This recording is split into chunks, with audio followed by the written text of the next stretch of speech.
हिरण्यवर्णाम् हरिणीम् सुवर्णरजतस्रजाम् चन्द्राम् हिरण्मयीम् लक्ष्मीम् जातवेदो महावः ताम् महावः जातवेदो लक्ष्मीमनपगामिनीम् यस्याम् हिरण्यम् विन्देयङ्गामश्वम् पुरुषादहम् अश्वपूर्वाम् रथमध्याम् हस्तिनादप्रबोधिनीम् श्रियम् देवीमुपह्वये श्रीर्मा देवीर्जुषताम्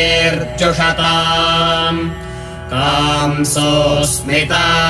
हिरण्यप्राकारामार्द्राम् ज्वलन्तीम् तृप्ताम् तर्पयन्तीम् पद्मे स्थिताम् पद्मवर्णाम् तामिहोपह्वये श्रियम् चन्द्राम् प्रभासा यशसा ज्वलन्तीम् श्रियल्लोके देवजुष्टामुदाराम् ताम् पद्मिनीमीम् शरणमहम् प्रपद्ये लक्ष्मीर्मे नश्यताम् त्वाम्